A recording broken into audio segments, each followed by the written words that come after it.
నమస్తే sir. Sir, ఇప్పుడు తెలంగాణలో కాంగ్రెస్ వచ్చినప్పటి నుంచి చాలా మార్పులు జరిగినాయి. ఇప్పుడు ముఖ్యంగా మనము చూస్తున్నాం, నెంబర్ ప్లేట్స్ మారుస్తున్నారు. నెంబర్ ప్లేట్స్కి టీఎస్కి బదులుగా టీజీ మార్చాలి అని అంటున్నారు.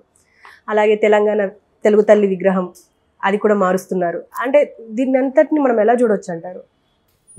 నిన్న కేబినెట్ సమావేశం జరిగింది. అందులో మొత్తంగా 25 అంశాల మీద నిర్ణయాలు తీసుకున్నట్టుగా మంత్రి పొంగులేటి ఆయన ప్రకటించారు. సో ఇందులో ప్రధానమైనవి నెంబర్ 1 చెప్పుకోవాలంటే నెంబర్ ప్లేట్స్ ఇంతకుముందు టీఎస్ అని ఉంది, ఇప్పుడు దాన్ని టీజీగా మార్చారు. యాక్చువల్గా కాంగ్రెస్ అధికారంలోకి రాకముందు కూడా కాంగ్రెస్ దీని పట్ల వ్యతిరేకత ఉంది.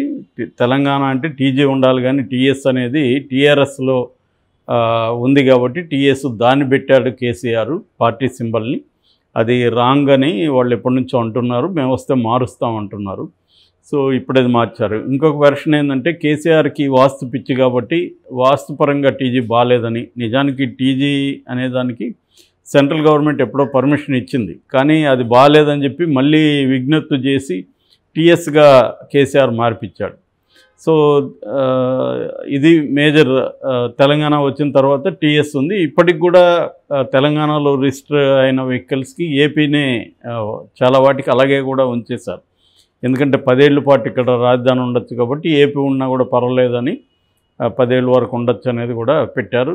ఇప్పుడు రేవంత్ రెడ్డి వచ్చినాక దాన్ని మళ్ళీ టీజీ చేస్తున్నారు. దీనివల్ల వెహికల్స్ వాడే దాదాపు 40-50 లక్షల వెహికల్స్ పైన హైదరాబాద్లోనే ఉన్నాయి. ఇంకా రాష్ట్ర వ్యాప్తంగా తీసుకుంటే కోట్ల లెక్కలో ఉంటాయి. ఇప్పుడు వీళ్ళందరి మీద మళ్ళీ భారం పడుతుంది. అందరూ మళ్ళీ నెంబర్ ప్లేట్లు మార్చాలి. రెండోది వీళ్ళ గొడవల్లో వీళ్ళు మార్చుకొని ఒక్కొక్క గవర్నమెంట్ వచ్చినప్పుడు ఒక్కొక్కటి పెడతారు. మా మీద భారం. మాకేమన్నా వాళ్ళు ఇప్పుడు వీళ్ళు మార్చిన దానికి ఫ్రీగా ఏమన్నా ఇస్తారా? మేము మార్చాం కాబట్టి మీకెందుకు పనిష్మెంట్? గవర్నమెంట్ ఫ్రీగా బోర్డులు ఇస్తారు, తీసుకోండి అంటారా? అదేం లేదు. మళ్ళీ ఎవరికి ఖర్చు పెట్టుకొని వాడు చేసుకోవాలి. ఇదంతా అనవసరమైన తొగ్లక్ వ్యవహారం కాదా అనేది రేవంత్ రెడ్డి మీద ఫస్ట్ టైం ఈ మధ్యకాలంలో తీవ్ర వ్యతిరేకత వస్తుంది ఈ విషయంలో. కానీ వాళ్ళు ఏంటంటే స్టబర్న్గా అయితే ఉన్నట్టుగా మనకు అర్థమైంది. ఎందుకంటే క్యాబినెట్లోనే నిర్ణయం తీసుకున్నారు కాబట్టి దాన్ని అమలు చేసే అవకాశాలు ఎక్కువ కనిపిస్తున్నాయి. ఇక రెండవది తెలుగు తల్లి అప్పుడే తెలుగు తల్లి కాదు, తెలంగాణ తల్లి అనేది కేసీఆర్ ఎప్పుడూ తెలుగు తల్లి మాకెందుకు తల్లి అవుతుంది, అది సీమాంధ్రుల తల్లి, కానీ మాకు తెలంగాణ తల్లి అని వీళ్ళు పెట్టారు. దాంతో అప్పుడేందంటే సింబాలిక్గా ఈ జెస్చర్స్ అన్నీ కేసీఆర్ ఉద్యమ కాలంలోనే సమైక్య ఆంధ్రప్రదేశ్కి సంబంధించిన సింబల్స్ అన్నిటినీ బద్దలు కొట్టి తెలంగాణ సింబల్స్ తేవడం అనేది తెలంగాణ ప్రత్యేక ఉద్యమంలో దాని ఒక పోరాట రూపంగా తీసుకొచ్చారు. సో అంతవరకు ఓకే. కానీ అదేంటంటే ఒక్కొక్కసారి ఎక్స్ట్రీమ్ అయిపోతుంది. నిజానికి తెలుగు అందరికీ ఉంది, మరి తెలంగాణ సపరేట్గా ఏర్పడినా కూడా చాలా చిహ్నాలు అక్కడవి ఉన్నాయి. ఎందుకంటే ఉమ్మడి రాజధానిగా ఉన్నింది కాబట్టి ఇక్కడ పెట్టారు. అదర్వైజ్ ఇక్కడ ఎందుకు పెడతారు? అవన్నీ పెట్టే ఛాన్స్ లేదు.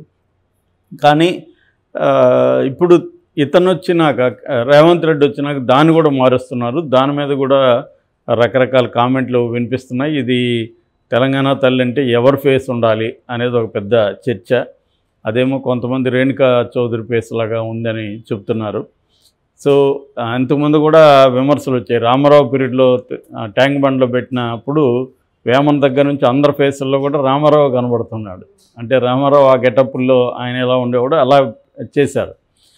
సో ఇది ప్రాబ్లమేటిక్. యాక్చువల్గా మామూలుగా మనకి బీజేపీ అనేక రాష్ట్రాల్లో బీజేపీ పేర్లు మార్చడానికి బాగా వాళ్ళు ప్రసిద్ధి అనమాట, ఫేమస్ ఫర్ చేంజింగ్ నేమ్స్.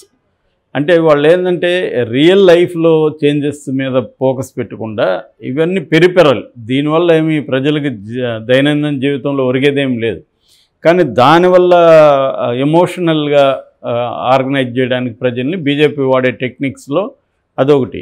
ఇప్పుడు రేవంత్ రెడ్డి కూడా అదే పద్ధతిలో వెళ్తున్నట్టు కనబడుతుంది. అంటే కేసీఆర్ ముద్ర తెలంగాణలో ప్రజల జీవితం మీద కావచ్చు, అనేక అంశాల మీద కేసీఆర్ ముద్ర ప్రస్ఫుటంగా ఉంది.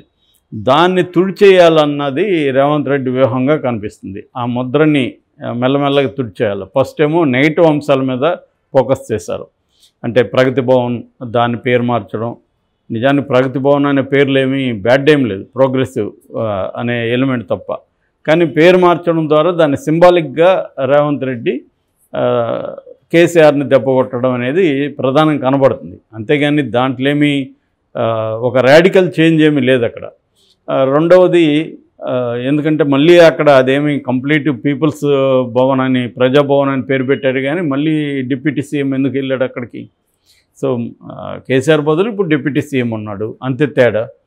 సో కాబట్టి ఇవన్నీ ఏంటంటే పెరిపెరల్గా పైన మార్పుల్ని ఏదో చాలా డ్రాస్టిక్ చేంజెస్ చేస్తున్నాం అన్నదానికి ఒక సింబాలిక్గా వీళ్ళు చేస్తున్నారు. సో బిగినింగ్లో కేసీఆర్ మీద ఏవైతే ప్రజల్లో కూడా విమర్శలు ఉన్నాయో దాని మీద టార్గెట్ చేశారు. ప్రగతి భవన్లో ఇంతకుముందు ఎవరికి అనుమతి లేదు, ఇప్పుడు ఓపెన్ చేస్తామని చెప్పడం, ఇట్లాంటి అనేక అంశాలు. సెక్రటేరియట్ అక్కడికి ఎవరైనా వచ్చి ఏమైనా చేయొచ్చు అని. అంటే ఇంతకుముందు ఒక ఐరన్ కర్టన్ పాలసీ లాగా కేసీఆర్ ప్రభుత్వం తీసుకున్న అంశాలన్నింటినీ వీళ్ళు కొద్దిగా ఓపెన్ చేసినారు. అంతవరకు ప్రజల్లో మంచి పేరే వచ్చింది రేవంత్ రెడ్డికి, ముఖ్యంగా ప్రజాభవన్ విషయంలో చాలా మంచి పేరు వచ్చింది. అట్లాగే సెక్రటేరియట్. ఇప్పుడు ఏం చేస్తున్నారంటే కేసీఆర్ తీసుకొచ్చిన పాజిటివ్ ఆస్పెక్ట్స్ని కూడా దెబ్బ కొట్టాలన్న స్ట్రాటజీ రేవంత్ రెడ్డి దీంట్లో కనిపిస్తుంది.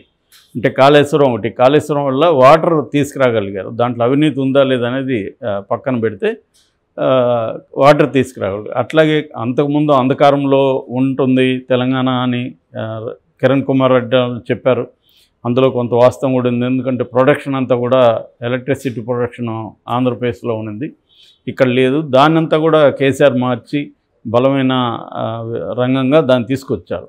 సో వాటిల్లో కూడా విపరీతంగా అవినీతి జరిగింది, అనవసరంగా కొనుగోలు చేశారని చెప్పడం ద్వారా ఇటు విద్యుత్ రంగం, ఇటు నీటి పారుదల రంగం, ఈ రెండింటినీ కూడా టార్గెట్ చేస్తున్నాడు ఎవరు రేవంత్ రెడ్డి. ఇప్పుడు కొత్తగా సింబల్స్ మీద అటాక్ చేయడం.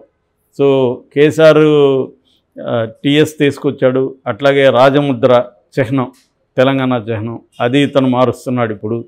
తర్వాత తెలంగాణ తల్లిది మారుస్తున్నారు. అది ఇంకా గీతం, తెలంగాణ ప్రత్యేక గీతం ఇంతకుముందు సెలెక్ట్ చేశారు కానీ దాన్ని అఫీషియల్గా పెట్టలేదు, ఇప్పుడు దాన్ని తీసుకొస్తున్నాడు. అది వచ్చి జై జై హే తెలంగాణ జనని జై కేతనం అనే సాంగు ఆయన అందశ్రీ గారు రాశారు. అందశ్రీ మనకు తెలుసు, నారాయణమూర్తి సినిమాల ద్వారా విపరీతమైన పాపులర్. ఆయన మాయమైపోతున్నాడు మనిషి అనేది వెరీ పాపులర్. ఆయన అసలు పేరు అందే ఎల్లయ్య, వరంగల్ దగ్గర రేపర్తి. సో ఆయన రాసిన గీతాన్ని తెలంగాణ గీతంగా పెట్టారు.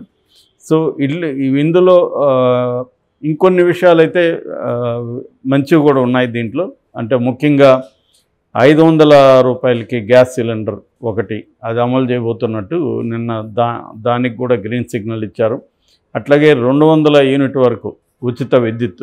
ఈ రెండు విషయాలు అంటే అదనంగా ఇప్పటి వరకు ఏంటంటే ఆల్రెడీ 2 గ్యారంటీలు అమలవుతున్నాయి. ఒకటేమో ఫ్రీ బస్సు, ఇంకోటేమో ఆరోగ్యశ్రీ. ఇప్పుడు కొత్తగా ఈ 2 తీసుకురాబోతున్నారు. 500 రూపాయలకి గ్యాస్ సిలిండరు, 200 యూనిట్లు ఫ్రీ. ఇది అసెంబ్లీ సమావేశాల్లో ప్రకటిస్తారు. 8వ తేదీ నుంచి అసెంబ్లీ సమావేశాలు.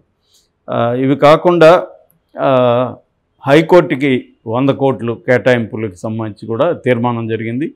అట్లాగే 65 ఐటీఐ కాలేజెస్ని అప్గ్రేడ్ చేస్తున్నాడు టెక్నాలజికల్గా. అంటే ఇవాళ మారిన పరిస్థితులకు అనుగుణంగా ఐటీఐస్ని మారుస్తున్నారు. సో ఇది ప్రధానమైన నిర్ణయాలు. ఇంకొకటి వచ్చి ఖైదీలు, సత్ప్రవర్తన కలిగిన ఖైదీలని చేస్తున్నారు. ఎందుకంటే కేసీఆర్ టైంలో 2 సార్లు కూడా ఈ ఖైదీలకి క్షమాభిక్ష పెట్టడం జరగలేదు. చాలా రాష్ట్రాలు సంవత్సరానికి 2 సార్లు పెడుతున్నారు.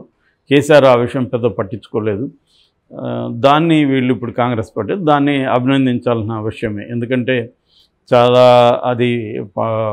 చాలామంది ఖైదీలు వాళ్ళకి క్షమాభిక్షకు అర్హులైనా కూడా ప్రభుత్వ నిర్ణయాలు తీసుకోకపోవడం వల్ల జైళ్ళలో మొగ్గుతుంటారు. దానివల్ల వాళ్ళ ఫ్యామిలీస్ అంతా కూడా సఫర్ అవుతుంటాయి. సో ఏదేమైనా కొన్ని కాంట్రవర్సీ నిర్ణయాలు అయితే తీసుకున్నారు ఇందులో.